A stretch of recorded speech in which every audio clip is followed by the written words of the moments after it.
Hey guys, what is up? It's Kelly from MP's Trout Fishing. Today I'm going to be making a video. It's long overdue, but I probably should have made it a long time ago, but I was waiting until my channel kind of blew up in popularity like it has. Now you guys probably won't consider my channel popular, but it does have over 500 subscribers, and I just wanted to say you guys are awesome. And that's been one of my lifetime goals, to get a lot of subscribers on a YouTube channel. And yeah, I got a couple more topics at the end of the video to discuss. A couple of my videos have blown up, and I just want to talk about them. But that's not what this main part of this video is going to be about. Main part of this video is going to be about these things right here that I'm holding right in front of you. Frogs.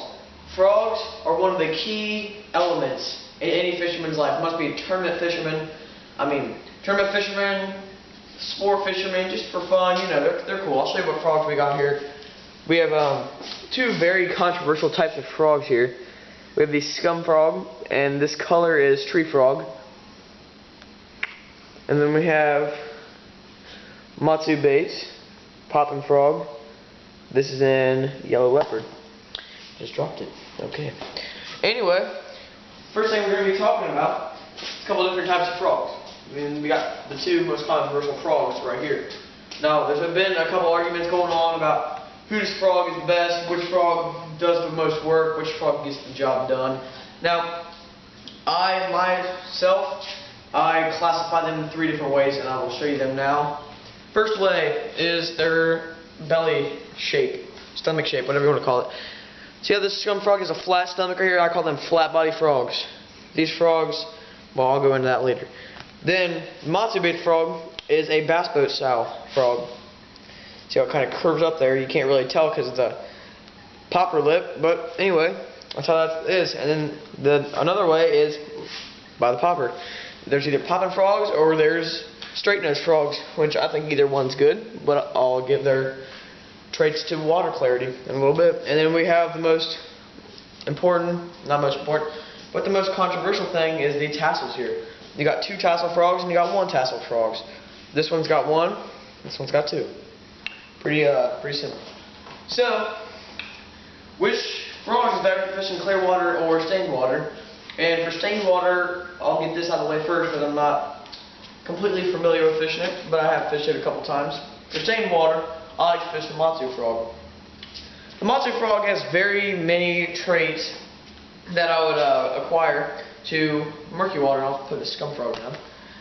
The matsu frog has a popping lip, has a popper for its lip, which creates a lot of noise and vibration in the water that will let the bass hone into it, and that will get you a lot of bites. And then it does have the two tassels on the end, which creates movement on top of the water.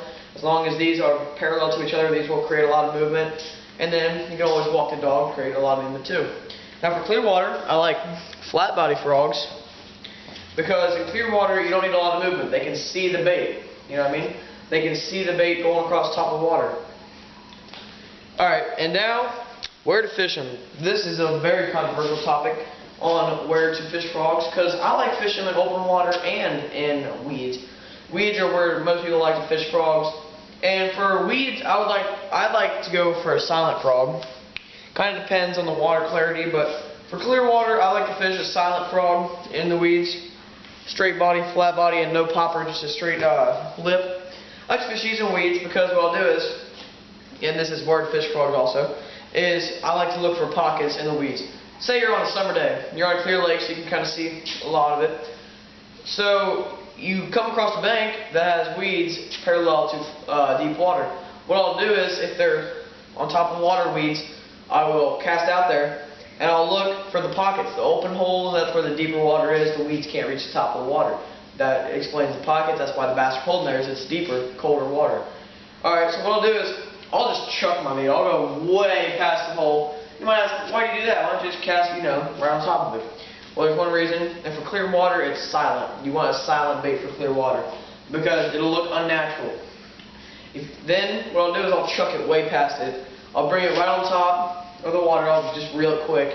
And then right when I get to the edge of that hole, I'll just pop it in there once. And then maybe move it across the top of the water a couple times.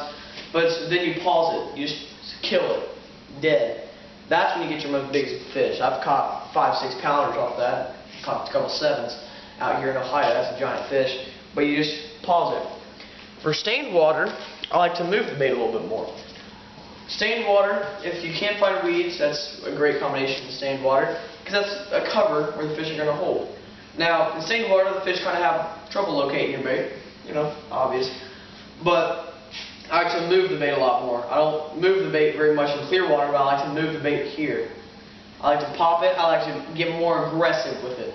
That's one key word, aggressive. In murky water, get aggressive with it. With the popper frogs, you pop real loud. That's where they hone in on. And that's what we're going to do. Alright guys, next thing, how to fish them.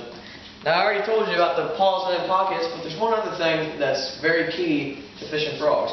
And that's walking the dog. I'll make a whole separate video on that later, walking the dog with frogs.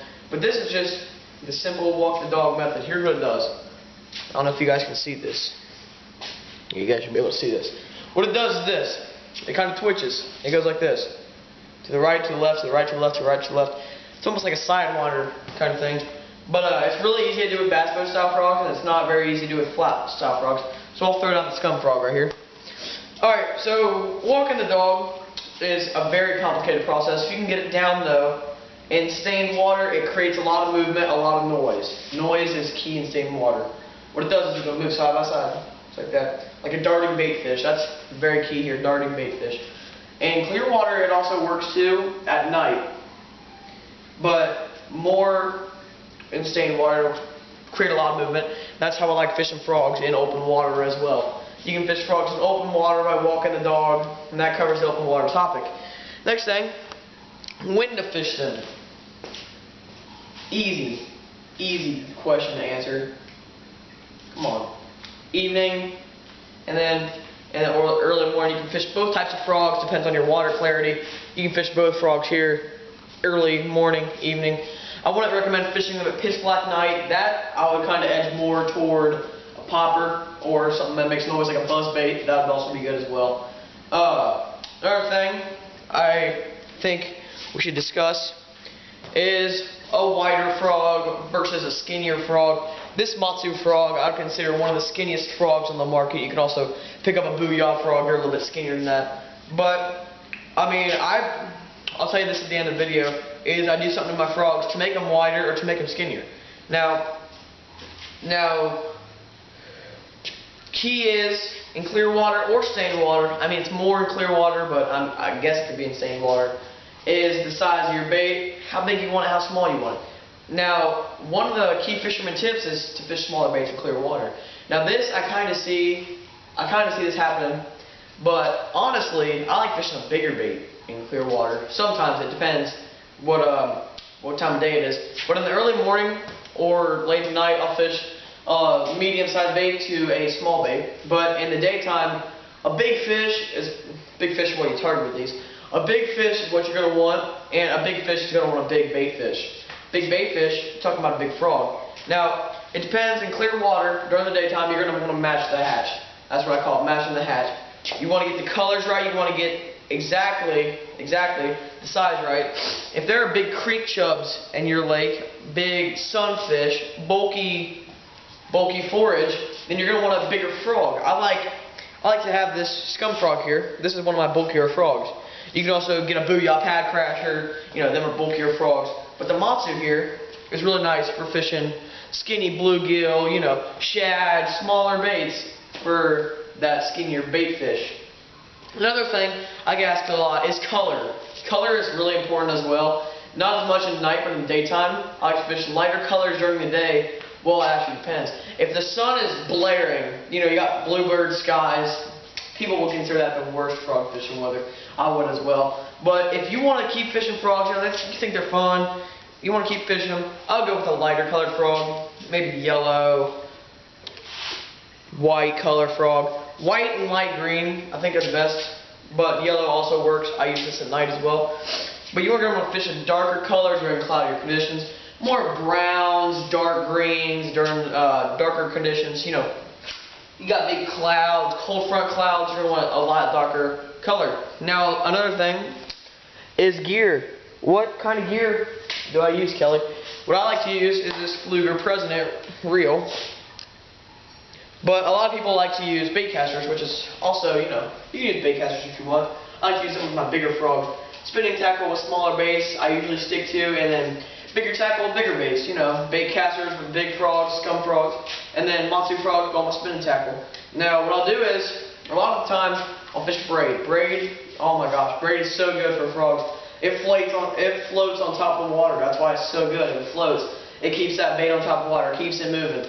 If you get something like fluorocarbon, you're not going to want to fish fluorocarbon top of water because it sinks. You don't want that frog getting in them weeds, getting y'all tangled up. That's bad. You don't want that. Another thing, rod size. You're going to want a lot bigger rod. In my opinion, I like a bigger rod for frog fishing. You want some give to the end of the rod. This rod is almost perfect. St. Croix rod.